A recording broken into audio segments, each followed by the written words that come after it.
پہلی بات یہ کہ سنی اس کو امام نہیں مانتے، دیوبندی بھی امام نہیں مانتے، غیر مقلد وہابی جب البانی ضعیف احادیث کہتا ہے تب اسے امام مانتے ہیں، اور احادیث کو صحیح کہے تو اس وقت وہ بھی اس کو امام نہیں مانتے۔ اور آج کے بعد شاید موصوف اور اس کے ماننے والے بھی اس کو امام نہ مانے۔ کیوں؟ شاید کہ نہ مانے اس لیے کہ جن احادیث کو یہ مسائل کے لیے پیش کر رہا ہے کہ امام کے پیچھے قرات کرنی ہے، اور کتب سیاہ ستہ سے موصوف نے پیش کی ہیں 2 حدیثیں ابو داؤد شریف سے کہ امام کے پیچھے قرات کرنی ہے، یہ ان کا پورا ایک لیکچر اس بارے میں کہ امام کے پیچھے سورہ فاتحہ پڑھنی ہے، جو ابو داؤد شریف سے احادیث موصوف نے بیان کی ہیں، ان دونوں احادیث کو شیخ البانی نے ضعیف قرار دیا ہے، بلکہ ان 2 احادیث کو صحیح قرار دیا شیخ البانی نے، جن میں یہ ہے کہ امام کے پیچھے قرات نہیں کرنی۔ اور موصوف نے ان کو آئنسٹائن اور نیوٹن کہا کہ یہ بھی جو ہے وہ کسی مدرسے سے نہیں پڑھے، ان کے پاس بھی کوئی سند نہیں ہے۔ جب کسی آدمی کے پاس کوئی سند نہیں ہوتی تو وہ چاہے جو بھی کہہ لے، کیونکہ سند جو ہوتی ہے، حضرت عبداللہ بن مبارک رضی اللہ تعالیٰ عنہ کا قول ہے صحیح مسلم کے مقدمے میں، اگر سند نہ ہو تو پھر آپ جو بھی کہیں۔ سند 2 طرح کی ہوتی، ایک ہوتی سند حدیث کہ آپ نے اپنے استاد سے پڑھا، انہوں نے پھر اپنے استاد سے، پھر یہ ساری سند اوپر جاتی ہے امام بخاری اور سرکار دو عالم صلی اللہ تعالی علیہ وآلہ وسلم تک۔ دوسری سند ہوتی ادارہ، اعجازی طور پر دیتا ہے، جتنے علماء کرام ہیں ان کی سند حدیث ہوتی ہے کہ انہوں نے اپنے شیخ الحدیث سے پڑھا، پھر انہوں نے استاد سے پڑھا، چلتے چلتے امام بخاری، امام مسلم، آگے تک سند جاتی ہے، تاکہ کل اس سے پوچھا جائے بھی تم نے کس کس سے پڑھا ہے، تو وہ بتا دے گا کہ یہ میرے فلاں فلاں استاد ہے، تو ان سے پوچھا جائے گا کہ آپ کو شاگرد کیا کہہ رہا ہے۔ اور دوسری سند جو ادارہ اعجازی طور پر دیتا ہے کہ یہ ہمارے یہاں پڑھ کے گیا ہے، اگر کوئی بات ہوگی تو ہم اس کے ذمہ وار ہوتے ہیں، تو یہ سند ہونا لازمی ہوتا ہے، اس لیے تاکہ وہ ایسی کوئی بات کرے تو اسے پکڑا جائے۔ لیکن جب سند ہی نہ ہو تو اس کو آپ کیا کہیں گے؟ جب سند نہ ہوگی تو پھر آپ جو بھی چاہیں کہہ لیں، کیونکہ آپ سے کوئی پوچھنے والا نہیں ہے۔ جیسے کہ موصوف کا کوئی استاد نہیں ہے، اب جس طرح وہ باتیں کرتا ہے کوئی اسے پوچھنے والا نہیں، کیونکہ کوئی استاد ہی نہیں ہے۔ استاد ہوگا تو اس کو ادب سکھائے گا، اس کو بتائے گا کہ حدیث کا ادب ہے، امام کا ادب ہے۔ جیسے حدیث رسول کو ضعیف کہہ کے فتنہ قرار دیا، اگر اس کا استاد ہوتا تو وہ اسے کہتا کہ اس طرح نہیں کہنا۔ اسی طرح البانی کا استاد نہیں، اس نے امام بخاری کے بارے میں ایسی بات کی۔ شیخ البانی کے فتاوی البانی صفحہ نمبر 523 میں اسے سوال کیا گیا امام بخاری کی شرح صحیح بخاری کے بارے میں کہ امام بخاری نے سورہ قصص کی تشریح کرتے ہوئے، کتاب و تفسیر صحیح بخاری میں سورہ قصص کی تشریح کرتے ہوئے لکھا کل شیء ہالک الا وجہہ الا ملکہ، یعنی کہ ہر چیز فنا ہو جائے گی الا وجہ، مگر اللہ کی ذات تبارک و تعالی۔ تو امام بخاری نے کہا الا ملکہ، یعنی اللہ تبارک و تعالی کی حکومت باقی رہے گی، ہر چیز فنا ہو جائے گی۔ ویقال، امام بخاری آگے یہ بھی کہتے ہیں کہ کہا جاتا ہے کہ الا ما یرید بہ وجہ اللہ، کہ صرف اللہ تبارک و تعالی کی ذات باقی رہے گی۔ اب شیخ البانی سے یہاں جب پوچھا گیا کہ الا وجہ کی تفسیر امام بخاری نے الا ملکہ کی ہے، تو شیخ البانی فتاوی البانی صفحہ نمبر 523 میں کہتا ہے کہ یہ تشریح جو ہے، تفسیر جو ہے، کوئی مسلم نہیں کر سکتا، یہ تفسیر کوئی مومن نہیں کر سکتا، حالانکہ اسے پوچھا گیا ہے کہ امام بخاری کی تفسیر ہے، اور خود بھی کہتا ہے کہ جو اس طرح امام بخاری نے یہ تفسیر کی ہے، یہ کوئی مومن، کوئی مسلمان تفسیر نہیں کر سکتا۔ تو امام بخاری کو اسلام سے ایک لحاظ سے نکال دیا، یعنی خود وہ کہہ رہا ہے کہ امام بخاری کی تفسیر ہے الا ملکہ، کہ اللہ تبارک و تعالیٰ کی بادشاہی رہے گی۔ کہتا ہے ہم امام بخاری سے جو ہے وہ بری ذمہ ہے، اور لکھا 523 صفحے پر فتاوی البانی میں کہ یہ کوئی مسلمان، یہ کوئی مومن تفسیر نہیں کر سکتا، حالانکہ امام بخاری نے تفسیر کی، اور اس نے لکھا بھی، سوال کرنے والے نے، اور جواب بھی دیا کہ امام بخاری کی تفسیر ہے، اور کیا کہا کہ یہ تفسیر جو ہے کوئی مومن یا مسلم نہیں کر سکتا۔ یہ امام بخاری کو اسلام سے نکالنے والی بات اس نے کی ہے، چونکہ جب جس کا استاد نہ ہو، جس کو سند نہ ملتی ہو، تو وہ ایسی حرکتیں کرتے ہیں، کیونکہ استاد ہوگا تو اسے سمجھائے گا، بتائے گا۔ اب یہ کہتا ہے آئنسٹائن اور نیوٹن۔ اب میں آپ کو 2 حدیثیں بتاتا ہوں ابو داؤد سے، جس کو اس آئنسٹائن اور نیوٹن نے کہا یہ ضعیف حدیثیں ہیں، اور موصوف محمد علی مرزا امام کے پیچھے سورہ فاتحہ پڑھنے کے بارے میں ان احادیث کو پیش کرتے ہیں اپنے لیکچر میں کہ امام کے پیچھے سورہ فاتحہ پڑھنے کے متعلق۔ حدیث نمبر 823 اور 824، نبی پاک صلی اللہ تعالی علیہ وآلہ وسلم کے صحابی عبادہ بن صامت رضی اللہ تعالیٰ عنہ روایت کرتے ہیں کہ ہم نبی پاک صلی اللہ تعالی علیہ وآلہ وسلم کے پیچھے فجر کی نماز ہم نے پڑھی تو آپ صلی اللہ تعالی علیہ وآلہ وسلم پر قرات بھاری ہوئی۔ جب آپ فارغ ہوئے نماز سے تو آپ نے فرمایا شاید کہ تم نے میرے پیچھے قرات کی ہے۔ صحابہ نے عرض کی یا رسول اللہ ہم نے قرات کی ہے، تو آپ صلی اللہ تعالی علیہ وآلہ وسلم نے ارشاد فرمایا سورہ فاتحہ کے علاوہ کوئی اور سورت نہیں پڑھنی۔ اب اس حدیث کو موصوف محمد علی مرزا نے دلیل بنایا ہے کہ امام کے پیچھے سورہ فاتحہ پڑھنی، حالانکہ شیخ البانی نے اس حدیث کو ضعیف قرار دیا ہے۔ کیوں؟ وجہ کہ اس میں مقہول مدلس اور ان سے روایت کرتے، انہوں نے لکھا تو نہیں لیکن اس لیے ضعیف ہے کہ اس میں مقہول مدلس اور ان سے روایت کرتا ہے۔ اگلی حدیث میں بھی واقعہ ہے 824، وہ بھی موصوف محمد علی مرزا نے پیش کی کہ امام کے پیچھے قرات کرنی چاہیے، اس کو بھی شیخ البانی نے ضعیف قرار دیا ہے۔ اب جن کو ان کے شیخ آئنسٹائن ضعیف قرار دیتے ہیں، اب انہی احادیث کو یہ کہتے ہیں کہ صحیح ہے، حالانکہ اوپر جو حدیث ہے 822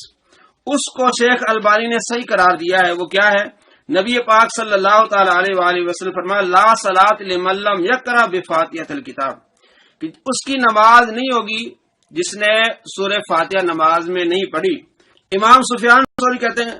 قال سفیان لمن لم یصلی وحدہ، امام سفیان کہتے ہیں کہ یہ اس آدمی کے لیے جو اکیلا نماز پڑھے، یعنی جو اکیلا نماز پڑھے گا اس کے لیے سورہ فاتحہ پڑھنا لازمی ہے، واجب ہے۔ تو اب اس کو شیخ البانی نے صحیح قرار دیا ہے کہ امام کے پیچھے نہیں پڑھنا۔ کیوں؟ کہ ابن ماجہ میں حدیث ہے، حدیث نمبر 850، اس کو بھی شیخ البانی نے صحیح قرار دیا ہے کہ امام کی قرات مقتدی کی قرات ہے۔ من کان لو امام، جس کا کوئی امام ہو، فقرات الامام لو قراتن، تو امام کی قرات مقتدی کی قرات ہے۔ اب شیخ البانی نے اس حدیث کو بھی صحیح قرار دیا، اور اس حدیث کو بھی قرار دیا کہ جو حدیث پاک آئی کہ بخاری میں بھی مسلم میں بھی کہ جو سورہ فاتحہ نہیں پڑھتا اس کی نماز مکمل نہیں ہے، تو اس میں یہ وضاحت آ گئی کہ یہ اکیلے کے لیے ہے۔ اور ابن ماجہ میں حدیث میں اس کی مزید وضاحت آ گئی کہ جس کا امام ہو تو امام کی قرات مقتدی کی قرات، مقتدی کو پیچھے کچھ نہیں پڑھنا۔ تو اب ان دو حدیثیں یہ جن کو شیخ البانی نے ضعیف کہا اور موصوف اس کو دلیل بھی بناتے ہیں، اور ایک طرف کہتے ہیں کہ ضعیف حدیث فتنہ ہے، اور ان دونوں حدیث کو شیخ زبیر زئی نے صحیح قرار دیا، یعنی 823 اور 824 کو جن کو شیخ البانی ضعیف قرار دیا اس لیے کہ مقہول مدلس سے ان سے روایت کرتا ہے تو ضعیف قرار دیا، شیخ زبیر زئی نے ان دونوں احادیث کو صحیح قرار دیا۔ حالانکہ بارہا یہ شیخ زبیر زئی کہتے ہیں کہ مدلس سے ان سے روایت کرتا ہے اس لیے حدیث ضعیف ہے، لیکن یہاں ان کو مدلس نظر نہیں آئے مقبول۔ کیوں؟ کہ یہاں ان کے مسلک کی بات تھی۔ اگر وہ اس کو ضعیف قرار دیتے تو انہوں نے اپنا جو ایک مسلک بنایا کہ امام کے پیچھے قرات کرنی ہے، سورہ فاتحہ پڑھنی ہے، تو وہ مسئلہ ختم ہو جائے گا، کیونکہ یہ دو احادیث ہیں سیاستہ میں، کتب ستہ میں دو ہی حدیثیں ہیں جن کو یہ آگے لے آتے ہیں، اور اوپر جو حدیث ابن ماجہ میں جو حدیث ہے کہ جس کا امام ہو اور امام کی قرات مقتدی کی قرات ہے، اس کو شیخ زبیر زئی کیا کہتے ہیں؟ یہ ضعیف ہے، کیونکہ اپنے مسلک کی بات ہے، تو یہ ان کا تعصب ہے۔ تو موصوف بھی کیا کہتے ہیں؟ کہتے ہیں یہ ضعیف ہے، ایک کہتے ہیں یہ امام ہے، یہ نیوٹن ہے، یہ کون ہے جی؟ آئنسٹائن ہے۔ اب یہ امام کو آج کے بعد اگر امام مانتے ہیں تو پھر ان کا امام تو یہ کہتا ہے کہ یہ دونوں حدیثیں ضعیف ہیں، جن کو آپ یہ کہتے ہیں کہ امام کے پیچھے سورہ فاتحہ پڑھنی ہے۔ اب آگے ہم چلتے ہیں صحیح مسلم میں۔ صحیح مسلم میں حضرت زید بن ثابت رضی اللہ تعالی عنہ نے فتویٰ دیا ہے کہ امام کے پیچھے آپ نے قرات نہیں کرنی۔ ان سے پوچھا گیا کہ امام کے پیچھے قرات کرنی یا نہیں کرنی، تو انہوں نے فتویٰ دیا کہ امام کے پیچھے قرات نہیں۔ صحیح مسلم حدیث نمبر ہے 1298، سال زید بن ثابت عن القرات مع الامام، حضرت زید بن ثابت سے امام کے پیچھے قرات کے متعلق سوال کیا گیا، فقال لا قرات مع الامام فی شیء، فرمایا امام کے پیچھے کسی چیز کی قرات نہیں کرنی۔ اب یہاں بھی ان کی جو مترجمین ہے اور ان کا جو 360 اسلام وہ بھی بریکٹ میں لگاتے ہیں جی سورہ فاتحہ کے علاوہ، حالانکہ یہ ترجمے میں خیانت کرتے ہیں، جس طرح موصوف محمد علی مرزا خیانت کرتے ہیں اپنے امام کے لیے، اور یہ بھی 360 اسلام والا جو ترجمہ کرتے ہیں کہ سورہ فاتحہ کے علاوہ کوئی نہیں پڑھنی، حالانکہ نبی پاک صلی اللہ تعالی علیہ وآلہ وسلم نے جو نماز کا طریقہ سکھایا ہے اس میں آپ نے کہیں یہ نہیں فرمایا کہ پیچھے آپ نے سورہ فاتحہ پڑھنی ہے۔ صحیح حدیث میں وہ دونوں حدیثیں جو ابو داؤد سے 823-24 پیش کرتے ہیں تو اس کو شیخ البانی نے ضعیف قرار دیا۔ اب مسلم شریف میں حضرت ابو موسیٰ اشعری رضی اللہ تعالیٰ عنہ روایت کرتے ہیں حدیث نمبر 904 اور 905،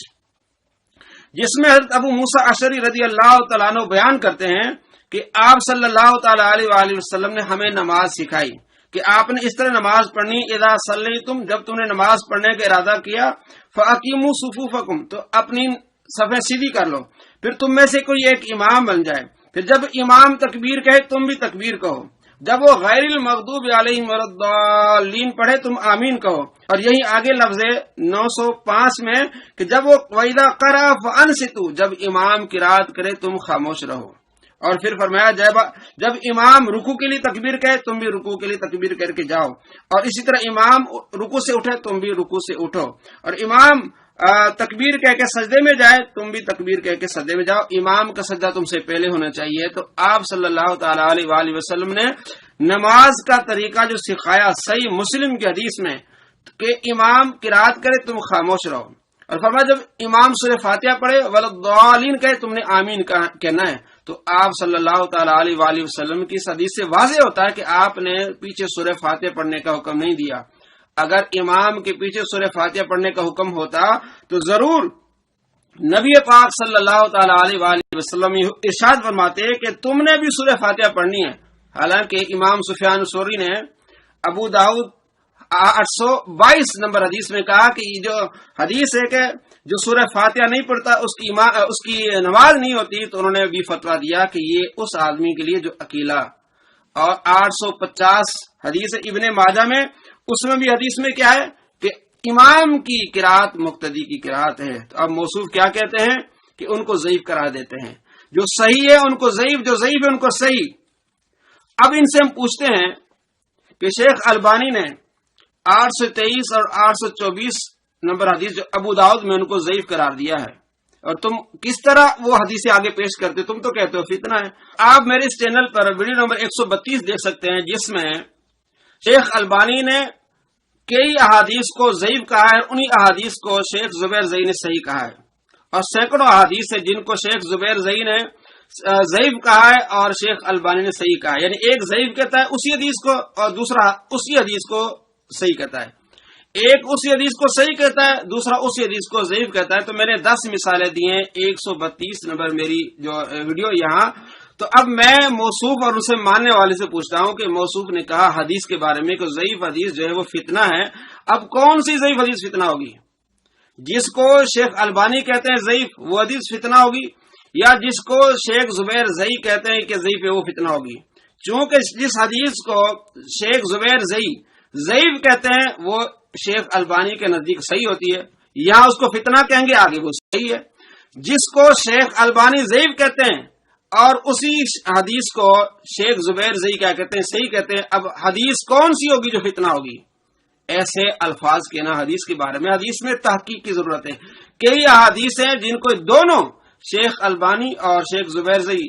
دونوں کیا کہتے ہیں، ضعیف کہتے ہیں، اور ادھر سے حضرت امام ابن حجر اسقلانی رحمۃ اللہ علیہ، امام دار قطنی رحمۃ اللہ علیہ، بڑے بڑے محدثین ان کو صحیح کہتے ہیں۔ تو بات بتانے کی ہے کہ احادیث کے بارے میں اس طرح کمنٹس کرنا کہ یہ فتنہ ہے، بلکہ احادیث میں تگودو محنت کوشش کرنی چاہیے کہ ان کی سندیں مل جائیں، تب ہم کہیں کہ یہ حدیث صحیح ہے یہ حدیث ضعیف ہے۔ اس طرح کہنا کہ ضعیف حدیث فتنہ ہے، اور فتنہ کن کے لیے ہوں گی؟ پھر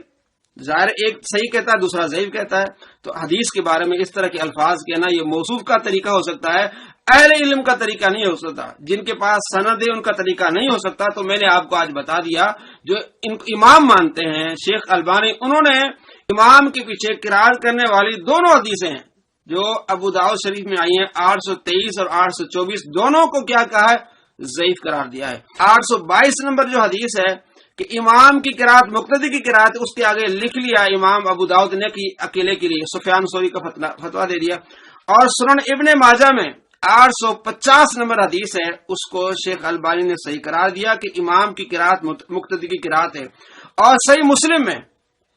904 اور 905 حدیث میں امام کے پیچھے قرات کرنا بالکل نہیں اس میں ملتا، جو نبی پاک صلی اللہ تعالی علیہ وآلہ وسلم نے نماز کا طریقہ سکھایا ہے. اور مسلم میں 1298 نمبر حدیث ہے، اس میں زید بن ثابت رضی اللہ تعالیٰ عنہ کا فتویٰ ہے کہ امام کے پیچھے آپ نے کچھ نہیں پڑھنا. موصوف اور اس کے ماننے والے کا اور دھوکہ دیتے ہیں کہ جی امام کے پیچھے قرات کا مسئلہ، امام بخاری نے اپنی کتاب لکھی جز القرات، جس میں امام بخاری نے یہ حدیثیں لائے ہیں کہ امام کے پیچھے سورہ فاتحہ پڑھنی ہے. یہ ہم موصوف اور اس کے ماننے والوں سے سوال کرتے ہیں کہ یہ خود کہتے ہیں کہ امام بخاری کا دعویٰ صرف صحیح بخاری پر ہے کہ صحیح بخاری میں تمام احادیث صحیح ہیں. اس کے علاوہ جتنی بھی احادیث ہیں جو امام بخاری نے دوسری کتب میں لکھی ہیں، الادب المفرد یا دوسری کتب میں، تو ان کے بارے میں امام بخاری رحمۃ اللہ علیہ کا یہ دعویٰ نہیں کہ وہ ساری احادیث صحیح ہیں. خود ان کا فتویٰ ہے کہ صحیح بخاری پر صرف امام بخاری کا دعویٰ ہے کہ یہ صحیح، اس کے علاوہ کسی کتاب کے بارے میں دعویٰ نہیں. جب کسی کتاب میں صحیح کا دعویٰ نہیں ہے تو آپ پہلے سیاستہ کو دیکھیں، مسلم کو دیکھیں. جب نبی پاک صلی اللہ تعالی علیہ وآلہ وسلم نے نماز کا طریقہ سکھایا ہے تو اس میں پیچھے پڑھنے کا حکم نہیں دیا، بلکہ ابن ماجہ میں 850 میں کیا آیا کہ امام کی قرات مقتدی کی قرات ہے. اور زید بن ثابت کا فتویٰ کیا آیا کہ امام کے پیچھے کچھ نہیں پڑھنا. اگر آپ کو یہ ویڈیو پسند آئے تو ضرور لائک کیجئے، شیئر کیجئے اور کمنٹس کیجئے. والسلام.